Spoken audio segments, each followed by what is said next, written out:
ہم اپنی روح کو غذا کیسے پہنچائیں؟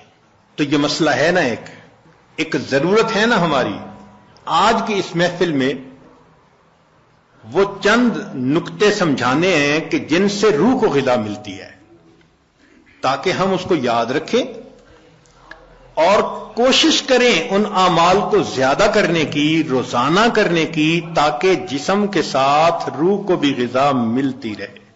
تو روح کی غذا اوپر سے آنے والے انوار و تجلیات ہیں۔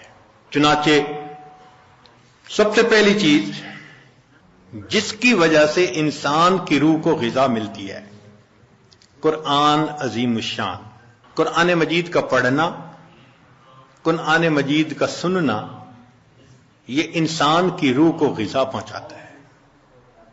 اور دلیل قرآن عظیم الشان میں سے وَإِذَا قُرِئَ الْقُرْآنُ فَاسْتَمِعُوا لَهُ وَأَنصِتُوا لَعَلَّكُمْ تُرْحَمُونَ۔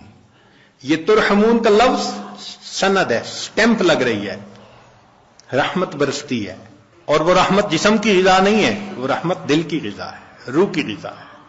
جس قرآن مجید کو سننے سے رحمت برستی ہے، اس کو پڑھنے سے کتنی رحمت برستی ہوگی۔ یہاں تو کہا نا کہ جب پڑھا جائے تو تم سنو تاکہ رحمت برسے، تو سننے والے پر رحمتیں برس رہی ہیں تو پڑھنے والے پر کیا رحمتیں برستی ہوں۔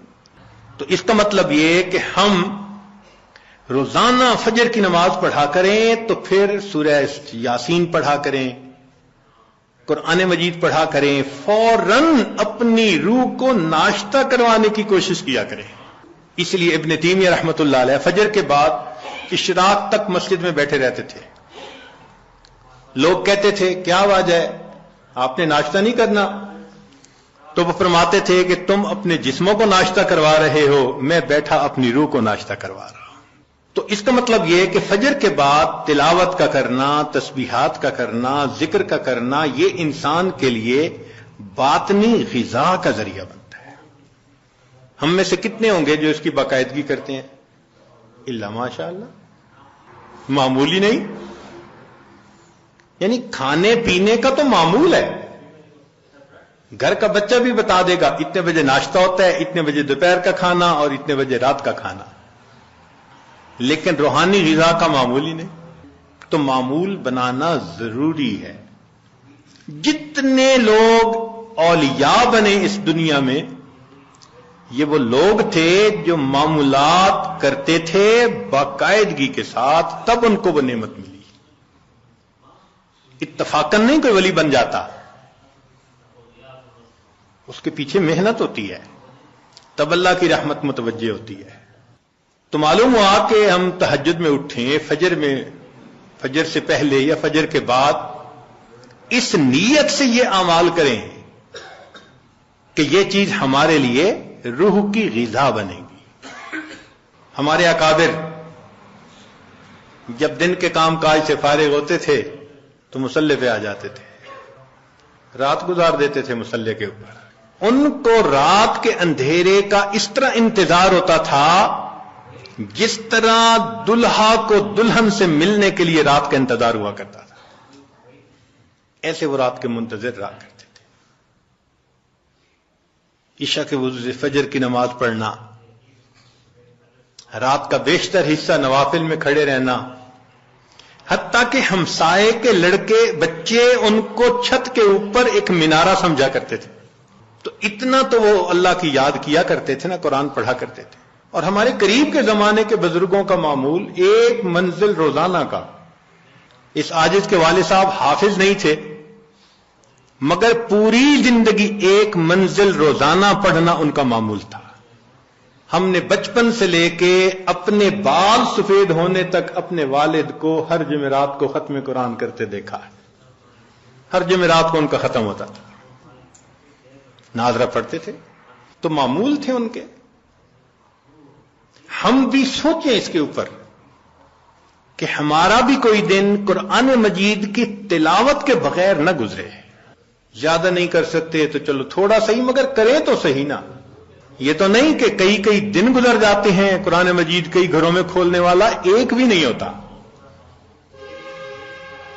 اخبار روز پڑھا جاتا ہے, ٹی وی روز دیکھا جاتا ہے, اور انٹرنیٹ کی مصیبت تو 24 گھنٹے کھلی رہتی ہے. اگر نہیں کھلتا اللہ کا قرآن, تو اپنی روح کو غذا پہنچانے کے لیے ہمیں قرآن مجید کی تلاوت کا معمول روزانہ لازماً پورا کرنا چاہیے. بس یہ نیت کریں کہ ناشتہ چھوٹتا ہے تو چھوٹ جائے, قرآن مجید کا معمول نہ چھوٹے ہمارا, اس پابندی کے ساتھ. اچھا صبح نہیں پڑھ سکے تو شام پڑھ لیں. نبی علیہ الصلوۃ والسلام کی تو ماشاءاللہ سنت ہی یہی ہے. کچھ صورتیں ہیں جو صبح پڑھنا مسنون ہے, کچھ ظہر کے بعد, کچھ مغرب کے بعد, کچھ عشاء کے بعد سونے سے پہلے. حدیث پاک میں آتا ہے نبی علیہ السلام سونے سے پہلے سورہ ملک پڑھا کرتے تھے. یہ کیا چیز تھی؟ جیسے آپ کچھ دیر کے بعد نا کینڈی کھا رہے ہوتے ہیں, بسکٹ کھا رہے ہوتے ہیں, فلاں چیز کھا, یہ اسی طرح ہے کہ معمول ساتھ ساتھ چلتا رہتا ہے, روح کو غذا ملتی رہتی ہے. تو جتنی مسنون صورتیں ہیں یاد کریں اور ان کو دن کے مختلف اوقات میں پڑھنے کی عادت بنا لیں, از خود غذا ملتی جائے گی. اور جو حافظ قرآن ہوں ان پر تو اللہ کی خاص رحمت, وہ اپنی منزل کے حساب سے پڑھیں. ہمارے اکابر تو ایک ایک آیت پڑھتے تھے, پوری رات گزار دیتے تھے. پہلے یہ بات ذرا عجیب لگتی تھی کہ ایک آیت پڑھتے پوری رات. پھر ایک چیز نکل آئی جس کا نام ہے چنگم. ہم نے بعض بچوں کو دیکھا کہ جتنی دیر بیٹھے ہیں منہ چل رہا ہے. پوچھا بھئی یہ کیا مسئلہ ہے؟ کہنے لگے جی بس یہ چنگم ہے, اس کو چبانے میں مزہ آتا ہے. بھئی اگر ایک ایک گھنٹہ ایک ہی چیز کو چبانے کا مزہ یہ پا رہے ہیں تو ہمارے اکابر بھی ایک ایک آیت کو بار بار پڑھ کر کندے مکرر کا مزہ لیا کرتے تھے. ان کو بھی مزہ آتا تھا. تو پہلی چیز جس سے ہم نے اپنی روح کو غذا پہنچانی ہے وہ کیا چیز ہے؟ قرآن مجید کی تلاوت کرنا. صرف ثواب کی نیت نہیں ہونی, ثواب تو ملے گا,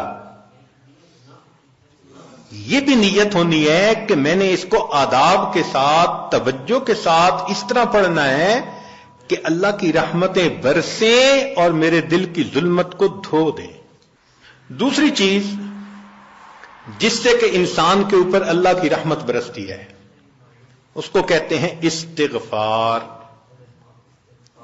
استغفر اللہ ربی من کل ذنب واتوب الیہ. قرآن مجید میں اللہ رب العزت نے حکم فرمایا واستغفر اللہ, استغفار کرو.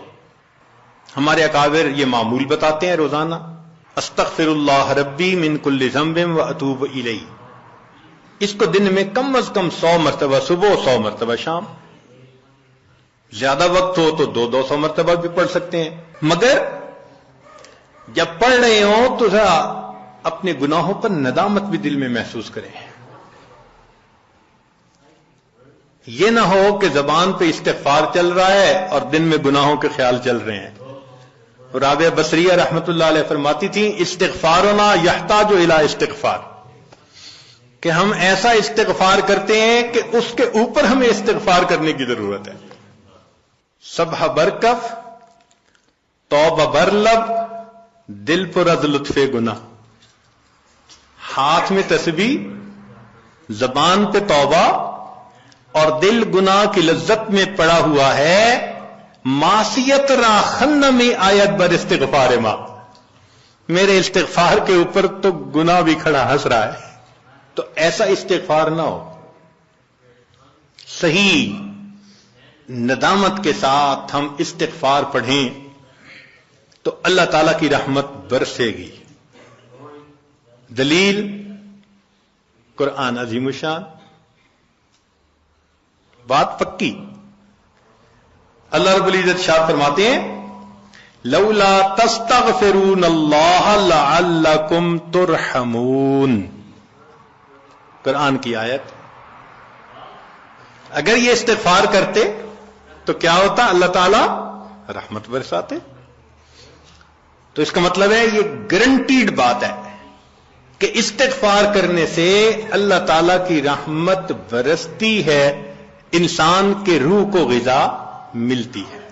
پھر تیسری چیز جس سے کہ اللہ تعالی کی طرف سے رحمت اترتی ہے، درود شریف کا پڑھنا۔ حدیث مبارکہ میں آتا ہے جو شخص ایک دفعہ درود شریف پڑھتا ہے اللہ تعالیٰ 10 رحمتیں اتارتے ہیں۔ تو 10 رحمتوں کا اترنا اس بات کی دلیل کہ روح کو غذا ملتی ہے، نور اترتا ہے انسان کے اوپر۔ ہمارے مشائخ نے فرمایا کہ 100 مرتبہ صبح اور 100 مرتبہ شام، کم از کم اتنا تو درود شریف ضروری پڑھ لیں۔ ایک صحابی رضی اللہ عنہ پوچھتے ہیں اللہ کے نبی صلی اللہ علیہ وسلم میں کتنا درود شریف پڑھوں؟ فرمایا زیادہ پڑھ، چوتھائی حصہ۔ زیادہ پڑھو گے تو فائدہ زیادہ۔ اللہ کے نبی صلی اللہ علیہ وسلم آدھا حصہ، بھائی زیادہ پڑھو گے تو زیادہ فائدہ، 3 حصے۔ فرمایا اور زیادہ، تو 4 حصے۔ جب انہوں نے کہا کہ میں پورا وقت درود شریف پڑھنے میں لگا دوں گا، نبی اسلام نے فرمایا اذن یغفر لک ذنبک، تیرے گناہوں کو بخش دیا جائے گا اور تیرے غموں کو تیرے سر سے اتار دیا جائے گا۔ تو درود شریف کے پڑھنے سے اللہ تعالیٰ گناہوں کو معاف کرتے ہیں اور دھو دیتے ہیں۔ صدیق اکبر رضی اللہ عنہ فرمایا کرتے تھے کہ ٹھنڈا پانی آگ کو اتنا جلدی نہیں بجھاتا جتنا جلدی درود شریف کا پڑھنا انسان کے دلوں کی ظلمت کو مٹا دیتا ہے۔ سیدنا علی رضی اللہ عنہ فرمایا کرتے تھے کہ اگر اللہ تعالیٰ اور اس کے رسول صلی اللہ علیہ وسلم نے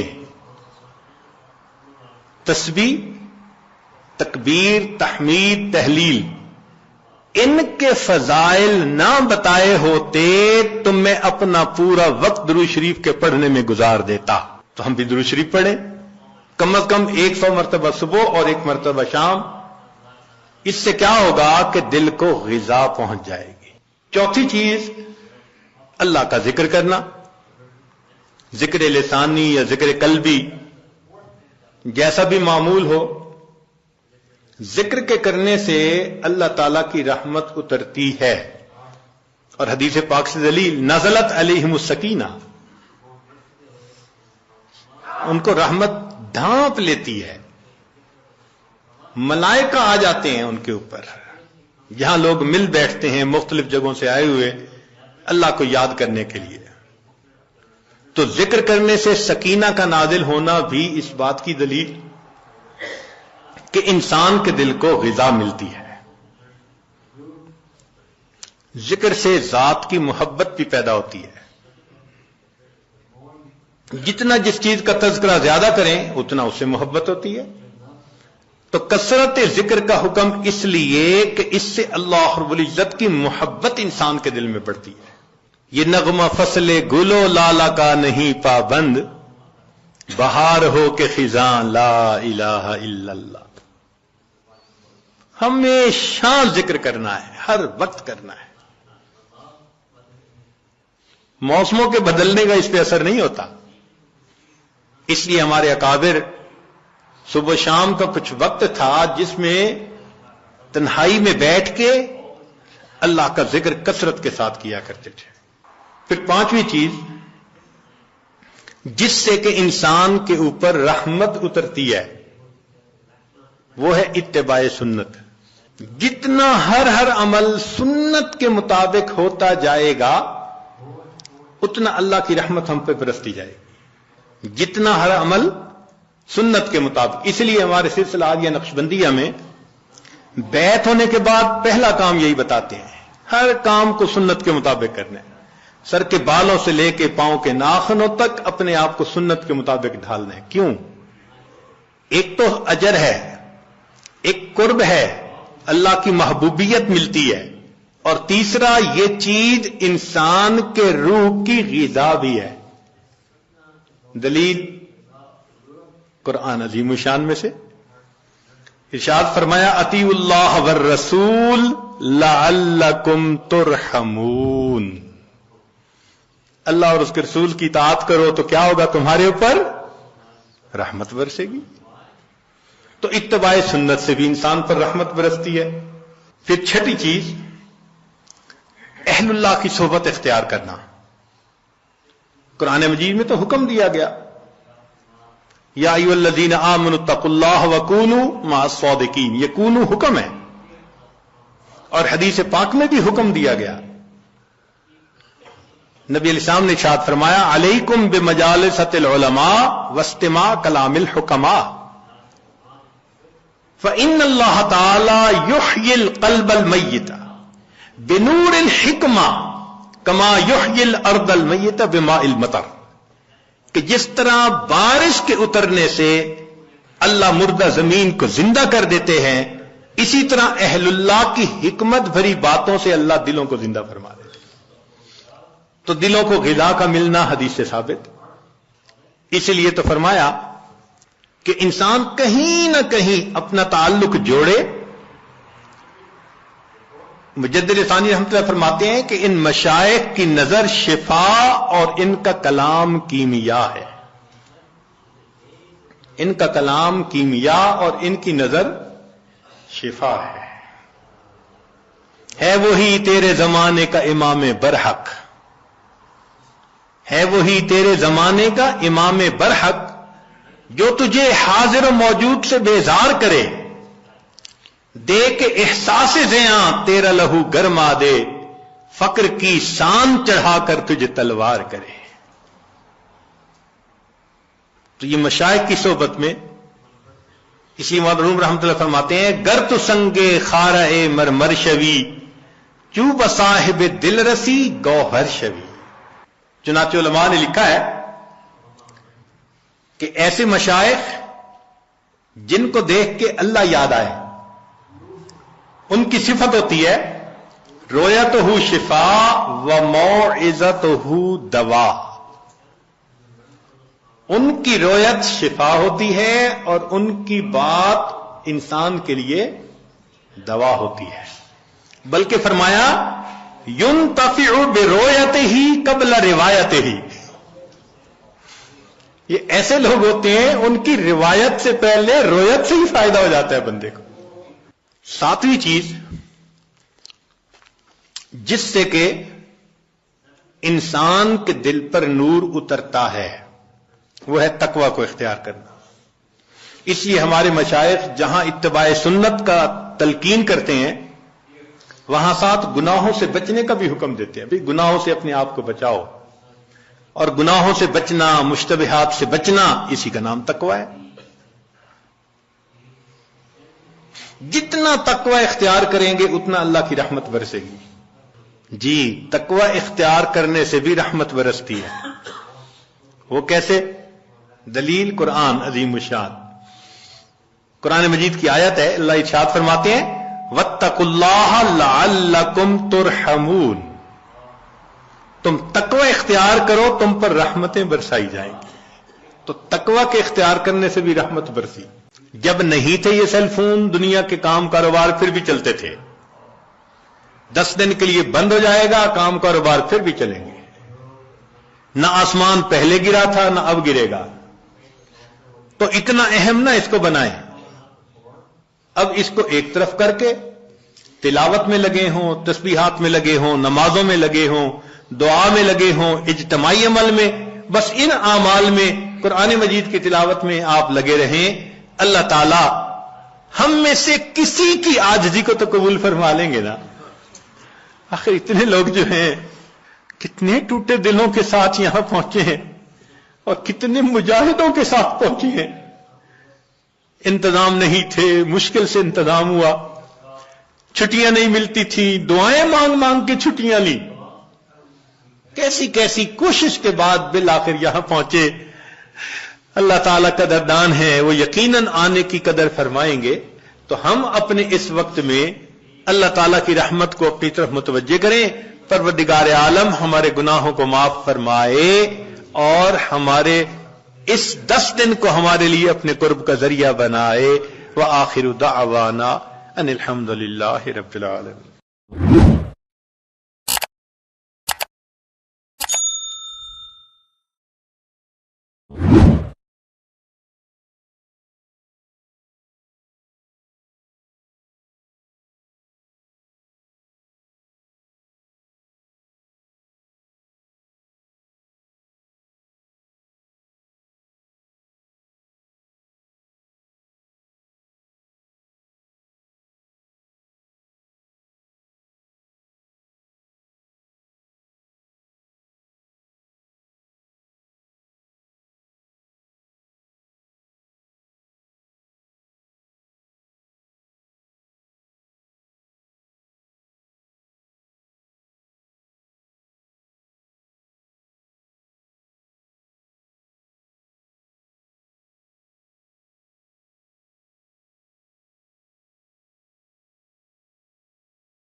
الہ الا اللہ لا الہ الا اللہ لا الہ الا اللہ